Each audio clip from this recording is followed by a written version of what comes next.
I'd like to welcome you to the first meeting of the two gladiators for February 11th IBF Super Bantamweight title, Junior Featherweight title, as the IBF like to call it and Steve calls it. That's right. I'm sure we don't need any introductions, but I'll start. Jimmy Gill, manager of Jason Booth, the challenger. A good friend of mine, Chris Johnson, is also a very good friend of Lennox Lewis's, and was in the same Olympic team as him. I think Chris, you won a medal, bronze medal the same year. So he's one of him, Lennox, and Egerton Marcus. He's the trainer of Steve, who knows no introduction, as you all know him. And he was delayed on his plane coming in, so that's why he's a little bit late. So we'll just fly straight into questions. So just fire away. How's it to be back, Steve? It feels great. You know, I mean, we've had a lot of success here in the UK. The fans are really great here. The people treat me really well. So it's glad to be back. What do you remember of beating his brother?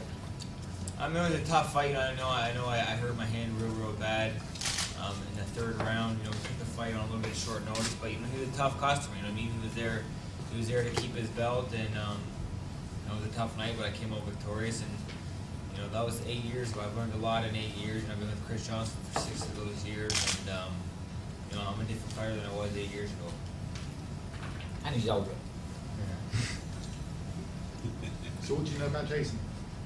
I think he's a better boxer than his little brother Nicky. He's a little bit smaller. You know, me and Chris have watched a lot of hours of tapes on him, and you know, come September 11th, we have a solid game plan, and we'll be ready. Reverse that, Jason. What do you know about Steve? I just know he's one of them really clever southpaws that can give anyone hard nice work. I've watched a few of his tapes. I know he's good with his combinations. He'd like to come side on a bit, you know what I mean? I know there's a few things I've looked at him, but he's changed from he was when he was fighting when he was younger. But like I said, I'll be ready on the 11th to try and dethrone him, you know what I mean?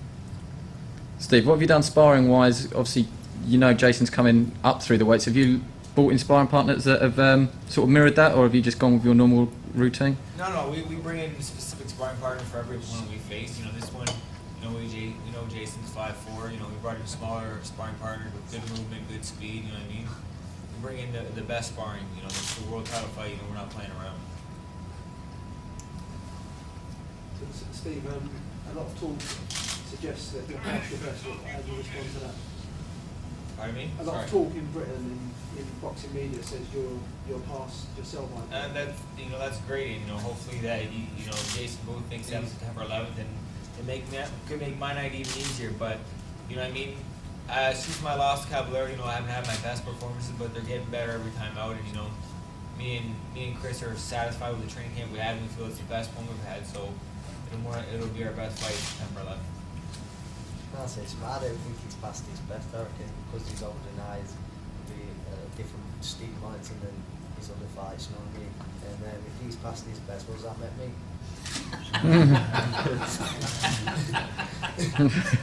So I'd just like to say, the gentleman at the far end who's just joined is Tony Harris. You know that he's the trainer to Jason. What do you remember of your fight with when Steve fought your brother? I suppose you were there. You must. I know it was a hard fought fight. We had to G my brother up to keep fighting. I know Steve was my boxer, my brother, and I think he knew that my brother was all aggression, non-stop. I've showed a lot of art my brother is, you know what I mean? Yeah. I can't remember a lot about it, but I know Steve put him down heavily in the first round, where my brother's not very good at taking heavy shots. So he's been down a few times in his career, and that's what's counted against my brother. He can't take a very decent shot, but after he fought Steve Molitor, his punch resistance got a bit better, you know what I mean? Yeah. Do you think you're like wine? As you've got older, you've got better? Yeah, it's like I say, I live a better lifestyle now, and just not in a rush as I used to be. I mean, your last few fights, I mean, you really looked something special in your last few fights. I don't know what it is. I'm still the same person inside. Tony's been working on a lot of things where, like I say, no disrespect to my other trainer, where it was more more easy stuff to do. But we work on game plans and different things now. Because after you lost 3 in Napa, your career suddenly took off again. You got to remember, he took the Ian Napa fight at very short notice. We were struggling for a title fight. I think he'd only had one warm-up He fight. had one comeback fight after 4 years. So Napa was on a roll at that time. Napa so. was on a roll. It was a tough fight for Nappy, you see, you know what I mean? I think he just won, you know what I mean? Very open opponent in Napa. Anyone who's fought in Napa knows he uses his size against everybody. And like in Napa, I've got no regrets losing to him. He's a good fighter.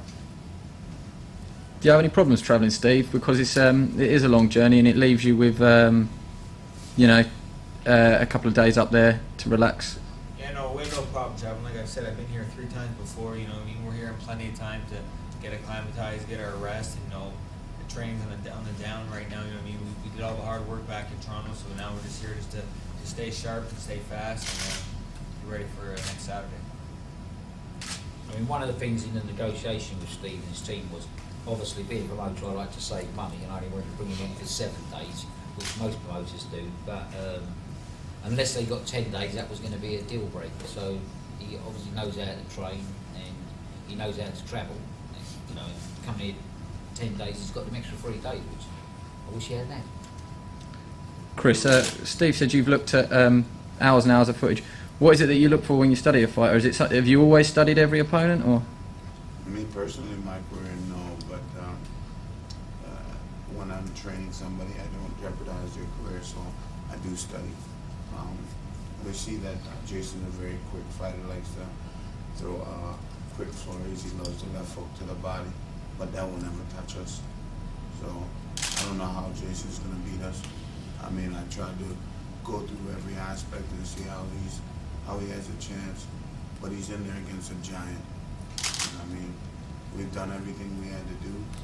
We run, we hit the bag, we did everything we had to do. And Steve is a consummate professional. Sometimes I have to pull him away from working out, and he's just ready. So Tony, you've got no chance. We've got every chance, you know, because we've done the same thing. We've branded out the hard work, and now we're on the speed, and that's it. Incidentally, we could have had this fight in our hometown. Frank opposite it, but we didn't want it in our hometown. Jason's always been better on the road, and he prefers to fight in anybody's backyard rather than in his own city. And as you know from his record, he's fought everywhere. In the last 2 years, he's had 1 fight in Nottingham in 2.5 years. Doesn't bother him. Has gloves, will travel. Steve, you talk about Jason being 5'4". How tall are you? I'm 5'8". And Caballero's obviously about 6 foot, wasn't Yeah, he? he's over 6'1" easily. That was a long time ago. Caballero ain't here today, and he'll be here September 11th. It's a long time ago. Was it his I'm height sure how tall that he is. threw you? What's that? Was it his height that caught you out in that fight? Oh, there's a lot of details that were fucked up that night. It was a long time ago, man. I'm not here to talk about Caballero. I'm here to talk about Jason Booth. Okay, I mean, obviously you've been over here before the fight Hunter. Does that give you a lot of when you box Hunter over here, Michael Hunter, that gives you a lot of confidence, I presume, going back up to the northeast? Just the training in general, and you know, it's sure coming here before and being victorious gives me confidence. But you know, I know the hours that me and Chris have put in the gym for this fight. I know how good we feel. I know what we've done in sparring. That's what gives me the confidence to fight and win. When the bell rings, the crowd and people don't make a difference to me whatsoever. Where will you be training in the northeast? They're going to use the Olympic gym in Tony Jeffrey's gym in Sunday. It's Sunderland support anyway. Football. Red and white. Yeah, it's same colours, isn't it? Sorry? Same colours. Same colours, that's how they. How's the injury? Oh, the injury healed 110%. You know what I mean? It hasn't bothered me at all whatsoever. How did you injure it? Was it running? Yeah, running. You know, running. We do box jumps. You know, jumping up high, up and down. You know what I mean? Just working too hard. It was your shin, was it? Yeah, stress fracture. Yeah. What do you think of the state of Canadian boxing at the moment? It's on the up, isn't it, really? It's on the up and up, you know what I mean? With John just winning the Ring Magazine title, beat Chad Dawson. You got Lucien Boutte, the king of the 168-pound division. Myself, and you know, there's so many young rising stars right now. We brought my friend Colin Fish, who's the amateur champion, who's up here sparring with Carl Frock before his fight with Mikkel Kessler.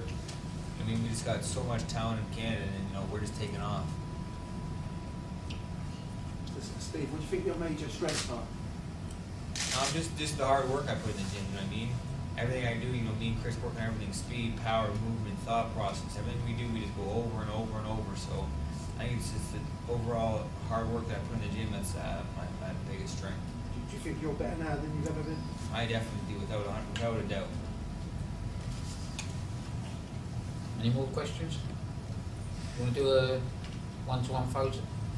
Hey, do you Yeah, want- we'll do a head-to-head if we can. Head-to-head, Grab sorry, it with yeah. Steve before he shoots. I've been flying all day, so my hat's staying on, just to let everybody know. Just give